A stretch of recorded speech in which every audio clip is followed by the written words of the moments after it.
시간이 되었으므로 2023년도 1월 18일 수요일 아침 예배를 시작하겠습니다.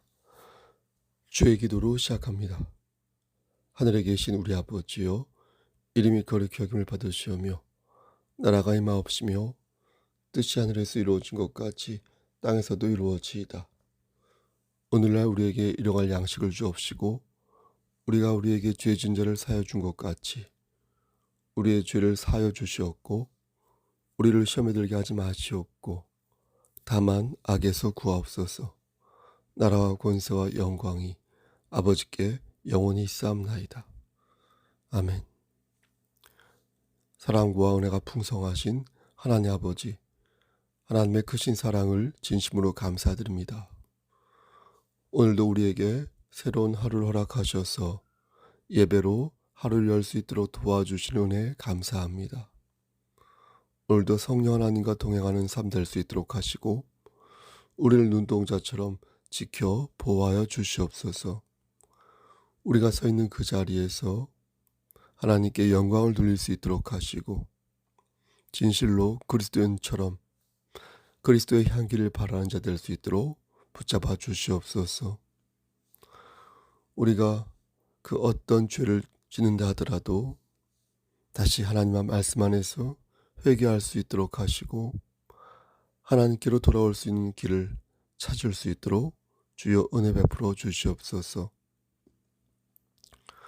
우리가 마음의 경영을 하는 가운데에서 하나님을 의지할 수 있도록 하시고 하나님의 주권을 인정하는 가운데 예비된 복들을 다 받아 누릴 수 있도록 하나님과 맺은 언약을 신뢰할 수 있도록 도와주시옵소서.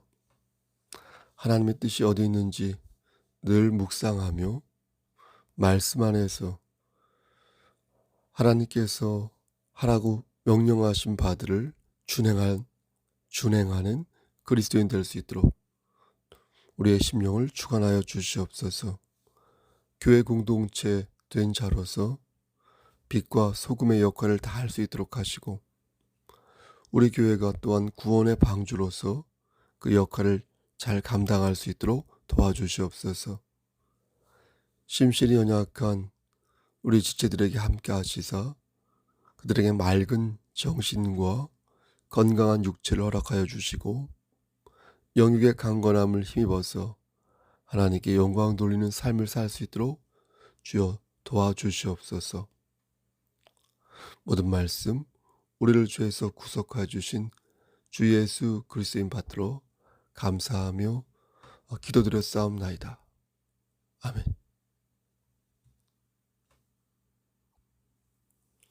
하나님 말씀 마태복음 8장 18절에서 22절 말씀 보겠습니다. 마태복음 8장 18절에서 22절입니다. 예수께서 무리가 자기를 애워싸는 것을 보시고 건너편으로 가기를 명하시니라. 한 서기관이 나와 예수께 아뢰되 선생님이여 어디로 가시든지 저는 따르리이다. 예수께서 이르시되 여우도 굴이 있고 공중의 새도 거처가 있으되 인자는 머리 둘 곳이 없다 하시더라. 제자 중에 또 한 사람이 이르되 주여 내가 먼저 가서 내 아버지를 장사하게 허락하옵소서. 22절 예수께서 이르시되 죽은 자들이 그들의 죽은 자들을 장사하게 하고 너는 나를 따르라 하시니라. 아멘. 하나님 이 말씀을 들어 사용하여 주시옵소서. 예수님의 이름으로 기도드렸사옵나이다. 아멘.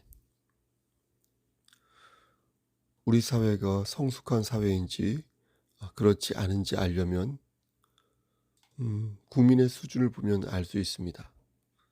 가짜 뉴스에 속지 않고 상식과 양심을 견지하면 성숙한 국민이지만 쉽게 속고 불의 앞에서 여전히 무릎을 꿇는 어리석은 행위를 반복한다면 그 나라는 어떻게 되겠습니까?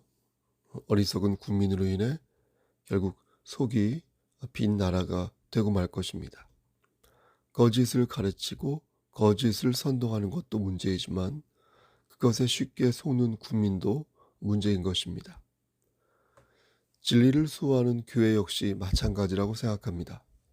성숙한 그리스도인들로 채워진 교회가 있는 반면 개인의 사특한 이득만을 말하거나 그것에 휘둘리는 미성숙한 교회가 있습니다. 어디를 가나 알곡과 쭉정이가 있기 마련인데요. 쭉정이가 많을수록 그 교회는 신령한 것보다 세상의 것을 더 추구하게 되어 있으며, 그러다 보니 하나님께 집중하기보다 사람에게 더 집중하고 외적인 요소에 더 집착하는 것을 보게 되는 것입니다. 우리 교회는 일희일비하지 않고 좌고우면하지 않고 꾸준히 하나님을 바라보면서 하나님께서 주신 말씀으로 서로를 받으며 윤기나게 교회 공동체를 꾸려 나가야겠습니다. 그러기 위해서는 잘 가르치고 잘 배워야 하는데, 이때 머리로만 배우지 않으려면 성령 하나님의 강권적인 역사가 필요합니다. 그래야 들은 것을 실천할 수 있고, 그래야 예수 그리스도의 마음을 품을 수 있으니 우리는 영적인 것에 집중하여 하나님께서 주시는 신령한 은혜를 사모해야 할 것입니다. 그렇다고 물질적인 것을 등한시하란 말은 아니죠. 다만 무엇이 더 중요하고 삶의 우선순위가 되는지 헤아려 생각할 줄 알아야 한다는 것입니다. 하나님께서는 그리스도의 마음을 품으면 자연스럽게 이런 것이 가능해지니, 그렇게 할 때 그의 인격이 바뀌고 그의 영적인 힘이 채워진다고 말씀하는 것입니다. 가끔 어떤 분은, 목사님, 나는 그리스도를 본받고 있는데 왜 내 생활은 나아지지 않는 것입니까? 라고 묻는 분이 있는데요. 그렇게 묻기 전에 자신에게 먼저 물어봐야 한다고 저는 생각합니다. 내가 정말로 진짜로 그리스도를 본받는 삶을 살아왔는가? 그렇게 살고서 아주 진득하게 산 것처럼 말하고 있는 것은 아닌가? 정말로 그렇게 살고 있는가? 저는 그런 것 같은데 여러분들은 모르겠습니다. 저 같은 경우는 쥐뿔 제대로 살지 않았으면서 하나님께 저의 고된 삶에 대해 불평불만을 한 적이 정말 많거든요. 혹시 여러분들도 그럴 수 있으니 한번 스스로 물어보시길 바랍니다. 과연 내가 정말로 성령 충만한 삶을 오롯이 살았는가? 혹은 살고 있는가?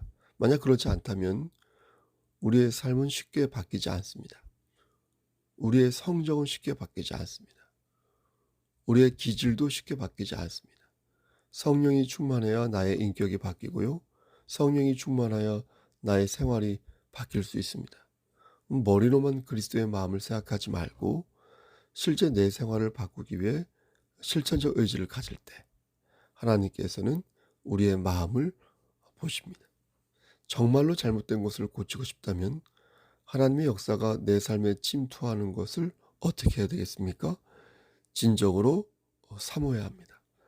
하나님의 역사는 여러 경로로 나타납니다. 지금처럼 말씀으로 선포되기도 하고, 때로는 찬양으로 전해지기도 하고, 때로는 기도로 하나님의 음성을 들려줄 때가 있으며, 때로는 고난과 질병으로, 그러니까 풍랑 속에서 하나님의 역사하심을 느낄 수 있습니다. 성령이 충만하다는 것은 결국 내 삶이 바뀐다는 것입니다. 내 삶이 바뀌려면 내가 낮아져야 합니다. 내 심령이 연약해져서 하나님의 말씀이 귀에 들어옵니다.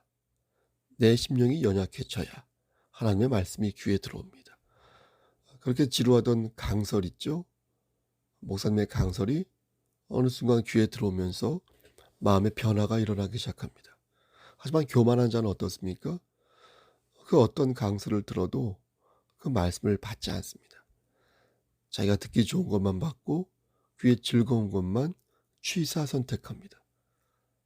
하지만 주의 종은 여러분들의 성도들의 귀를 즐겁게 하는 그런 소위 연예인이 아닙니다. 가수도 아니고 배우도 아니고 돈 받고 지식을 전하는 그런 류의 연사도 아닙니다. 심령이 가난한 자의 마음이 얼마나 중요한지 가르치면서 종이나 종의 말을 듣는 자라 모두 하나님 앞에서 포개질 때 은혜 안에 우리 모두 거할 수 있다라고 대언하는 사람이 주의 종입니다. 이 모든 것이 성령이 충만할 때 가능합니다. 그러니 정말 이 풍랑에서 벗어나기를 원한다면 하나님을 의지하는 마음을 가져야 할 것이고, 정말 그리스도의 마음을 품기를 원한다면 문제의 원인을 내 자신의 교만과 정욕에서부터 찾아야 할 것입니다. 그러므로 아무리 그가 신유의 은사와 예언의 은사가 있다 하여도 하나님을 의지하지 않으면 성령 충만한 자가 아닌 것이며, 그의 삶 또한 실은 바뀐 것이 아니라고 봐도 무방하다 하겠습니다. 그럼 여러분, 어떻게 노력을 해야 할까요? 우리 무엇부터 시작을 해야 할까요? 성령 충만한 삶을 살려면 먼저 하나님의 말씀을 읽거나 들어야 합니다. 성령이 빈곤한 자는요, 하나님의 말씀을 듣는 것을 싫어합니다. 또 말씀을 듣더라도 귓등으로 듣습니다. 하나님의 말씀에서 답을 찾는 것이 아니라 세상의 학문과 인간의 경험에서부터 자꾸만 답을 찾으려고 합니다. 그러면서 그는 아예 하나님의 말씀과 멀어집니다. 물론 어떤 경우는 인정합니다. 목사의 잘못도 분명히 있을 것입니다. 재미나고 은혜롭게 말씀을 잘 전하면 성도들도 말씀을 은혜롭게 받겠죠. 하지만 여러분 좀 생각해 주십시오. 노력해도 안 되는 것을 어떻게 합니까? 그런 경우가 있습니다. 정말로 잘하고 싶은데 주의 종이 모두 능력이 짱짱한 것은 아니지 않습니까? 주의 종들도 분명 능력의 차이가 있습니다. 노력해도 안 되는데 왜 그렇게 못하냐고 그러면 주의 종들도 몸에 힘이 들어가고 또 스트레스를 받아서 움츠려들지 않겠습니까? 기가 차게 말씀을 잘 전하는 목사님들이 정말로 많이 있습니다. 정말 많이 계십니다. 제가 볼 때도 참 훌륭하십니다. 하지만 뱁새가 황새를 따라하다가는 가랑이가 찢어질 때도 있는 것 아니겠습니까? 그래서 저는 제가 부족한 것을 잘 압니다. 그래서 그냥 저에게 주어진 일을 하나님께 맡기고 최선을 다할 뿐입니다. 그러면 하나님께서 하나님의 일을 하는데 하나님께서 안배해 주실 것이다, 이렇게 믿는 것입니다. 지금까지 그렇게 해주셨고 앞으로도 그렇게 해주실 것이라고 믿고 가는 것입니다. 그러므로 여러분이나 저나 우리는 하나님의 언약에 집중해야 할 것입니다. 좀 의심하지 말고 하나님의 언약을 신뢰해야 할 것입니다. 그렇게 말씀으로 돌아갈 때 우리는 보무당당한 삶을 살 수 있고 마음의 병도 치료할 수 있으며 우리가 간청하는 어떤 비전도 하나님 말씀 안에서 획득할 수 있는 것입니다. 다시 말씀드려서 성령 충만한 사람이 결국 이긴다는 거예요. 여러분 이를 기억하시고 마음에 새기시기를 간절히 소망합니다. 다음으로 성령 충만한 삶을 살려면 지혜를 삼아야 합니다. 잠언 9장 말씀을 보면 세 부류의 사람이 나옵니다. 하나는 지혜 있는 자, 또 한 사람은 어리석은 자, 그리고 나머지 한 사람은 거만한 자입니다. 지혜 있는 자는 어떤 사람입니까? 하나님을 경외하는 자입니다. 반대로 거만한 자는 어떤 사람이겠습니까? 하나님을 신뢰하지 않는 자. 문제는 어리석은 자인데 이런 사람은 의도적으로 죄를 짓지는 않지만 분별력이 없어요. 그래서 외부의 유혹에 쉽게 넘어갑니다. 그런데 문제는 그리스도인 중에서 이런 사람들이 상당히 많다는 것입니다. 오늘 본문에도 이와 같은 사람이 나옵니다. 예수님께서 많은 병든 그 자들을 고치시자 사람들은 연신 환호하였습니다. 그랬겠죠? 예수님의 초자연적인 모습을 보면서 그들이 열광한 이유는 예수님만 찾아가면 먹을 것도 먹고 병 고침도 받고 잘만 하면 정치적으로 권세를 얻을 수도 있겠다고 생각한 것입니다. 하지만 이적을 이적으로만 받는 자는 결코 하늘의 복을 받을 수 없습니다. 중요한 것은 무엇입니까? 이적 자체가 아니라 거듭 말씀드리지만 이적 속에 담겨있는 하나님의 권능인 것입니다. 그러니까 이적을 통하여 하나님을 의지하는 곳으로 나아가야 하는 것이지 이적 자체에 함몰되어 있다면, 머물러 있다면 그것은 하나님의 뜻을 바르게 본 것이 아니라는 것입니다. 오늘 본문 19절 말씀을 보면 서기관이 나오는데, 그렇죠? 당시 서기관은 사회적으로 지위가 높은 사람이었습니다. 오늘날 직업으로 따지자면 대학 교수 중에 전임 교수 정도 된다 하겠습니다. 근데 그런 서기관이 19절 말씀 보니까 이렇게 말합니다. 선생님이요, 어디로 가시든지 저는 따르리이다. 그렇죠? 이 말은 그냥 따라다니겠다라는 정도가 아니라 내가 가진 것을 모두 내려놓고 당신을 따르겠다는 것입니다. 다시 말해서 자신의 직업을 버리겠다는 것이고, 그 말을 달리하면 이제부터 자신의 생계를 당신 안에서부터 찾겠다는 거예요. 그때 예수님께서 서기관을 보시며 이렇게 말씀하십니다. 20절 말씀에 여우도 굴이 있고 공중에 새도 거처가 있으되 인자는 머리 둘 곳이 없다 하시더라. 여러분, 이 말씀의 뜻은 나는 머리 둘 곳도 없으니 고로 너를 책임질 수 없다라는 것입니다. 네가 지금까지 호의호식하며 풍족하게 살았는데 나는 너를 그렇게 채워주지 못한다. 네가 지금 와서 나에게 먹는 것이 영원히 목마르지 않는 생수가 맞긴 하지만 네가 그동안 누려온 세상의 기쁨과는 차원이 다른 것이다. 그러니까 나는 네가 어떤 마음으로 이런 말을 했다는 것을 알고 있으니 나는 너를 받아들이지 않겠다라는 것입니다. 예수님께서 그의 마음, 그의 의도를 알고 계셨거든요. 여기서 우리는 다음과 같은 질문을 할 수 있습니다. 그럼 왜 주님께서는 12제자는 받아들이시고 이 서기관은 받아들이지 않으신 것일까? 왜 주님은 이렇게 구분하여 사람을 대하신 것일까? 앞에서 말씀드렸는데요. 본문에는 자세히 나오지 않지만 예수님께서는 말씀드린 것처럼 서기관의 의도와 마음을 간파하신 것입니다. 마치 아이들이 연예인의 고충을 모르고 화려한 그 연예인들의 그 겉의 모습만 보고 연예인이 되려고 하는 것처럼, 되고 싶어 하는 것처럼 서기관 역시 제자의 길을 제대로 보지 않았다고 우리 주님은 생각한 것입니다. 그래서 그를 제자로 받아들이지 않으신 것입니다. 그런데 그때 제자 중 한 사람이 예수님에게 이렇게 말합니다.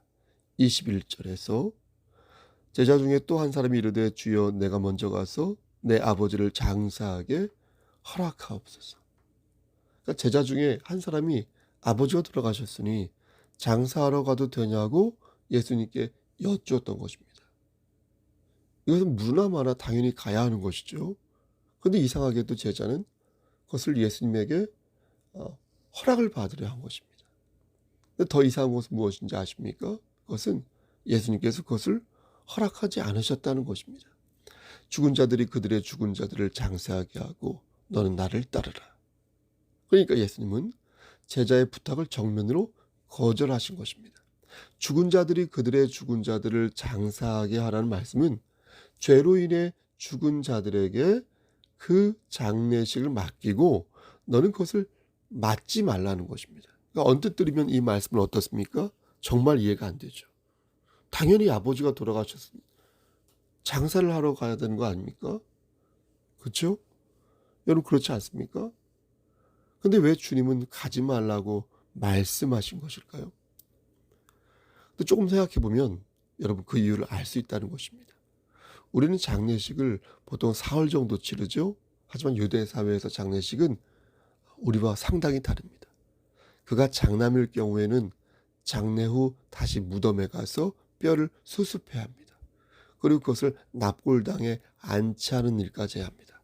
화장하는 것이 아니지 않습니까? 그렇기 때문에 이렇게 되면 거의 1년 이상의 기간이 필요하게 됩니다. 뼈를 다 수습해야 되니까, 썩어서 썩은 뼈를. 그러니까 예수님께서는 그러니까 당장 해야 할 장례 일정을 막은 것이 아니라 유대 사회에서 치르는 긴 여정으로서의 장례를 막은 것입니다. 여러분 이해되시죠? 그리고 우리는 여기에서 아까 말씀드린 세 부류의 사람들을 찾을 수 있다는 것입니다.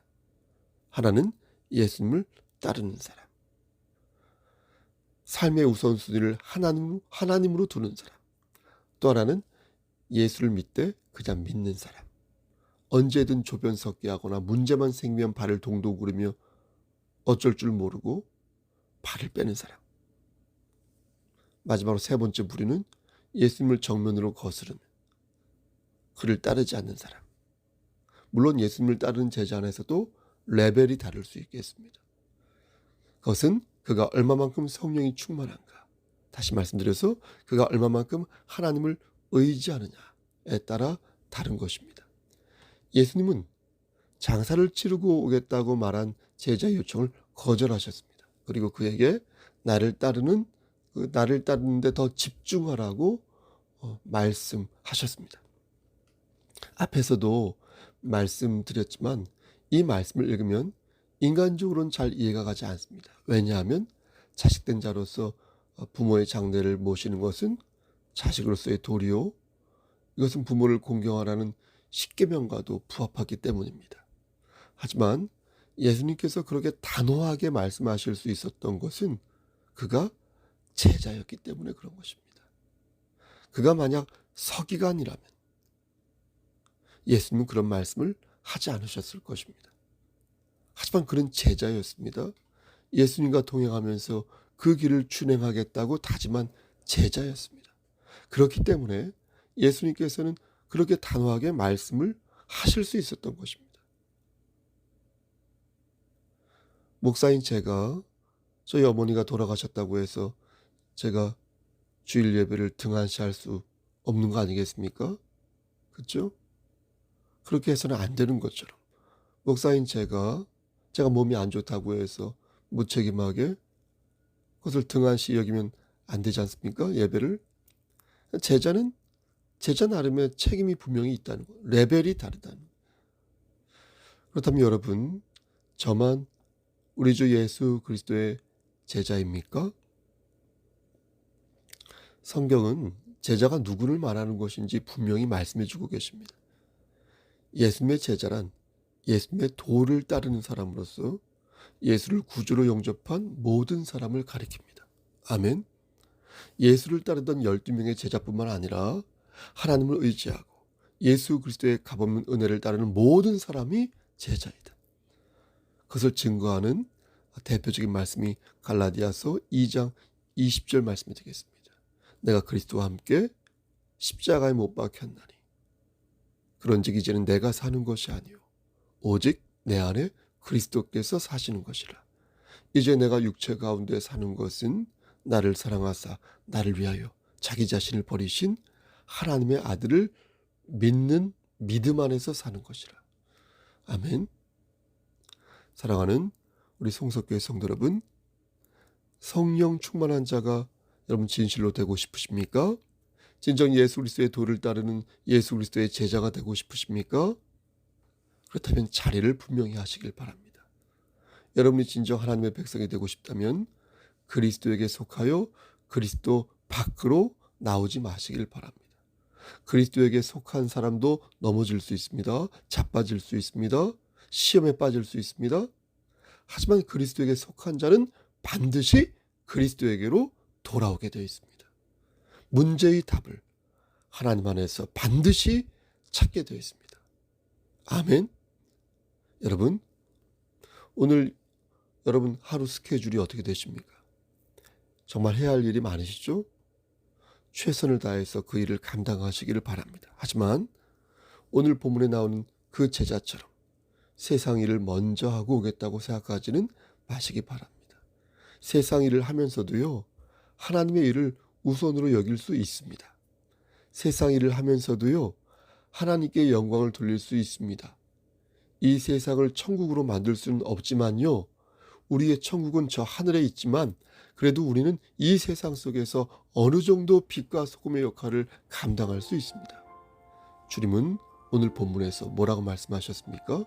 너는 나를 따르라, 이렇게 말씀하셨어요. 이 말씀은 그리스도에게 속한 우리에게 하신 말씀이므로 우리는 오늘도 이 세상에서 주님을 따라할 것입니다. 세상에서 그리스도의 향기를 발해야 할 것입니다. 그리스도의 진리를 저들에게 전해야 할 것입니다. 바라건대 오늘도 성령 하나님과 동행하는 삶을 사시기를 소원합니다.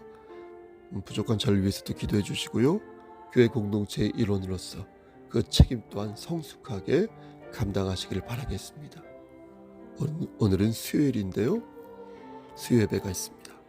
여러분 성령 충만한 삶을 사시고 예배 드리시기를 주 예수 그리스도님 받들어 간절히 축원합니다. 아멘. 이제는 우리를 죄에서 구속하여 주신 우리 구주 예수 그리스도의 은혜와 아버지 하나님의 만극하신 그 사랑함, 성령 하나님의 교통하시고 인도하시는 모든 역사하심이 하나님 말씀 안에서 성령 충만한 삶을 살기를 소원하는 여기 모인 성도, 그들의 가정, 이 제단과 이 나라 위에 하나님의 사랑하심이 세세토록 함께 계실지어다. 아멘. 예배를 마쳤습니다.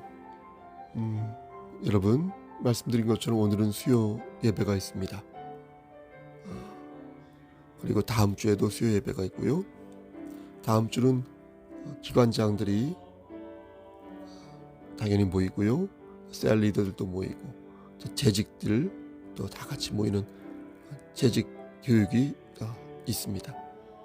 피치 못한 사정으로 참석하지 못한 분들은 저에게 말씀해 주시길 바랍니다. 여러분 무슨 일 있으면 연락 주시고요. 오늘도 주 안에서 승리하시고요. 건강 유의하시길 바라겠습니다. 샬롬.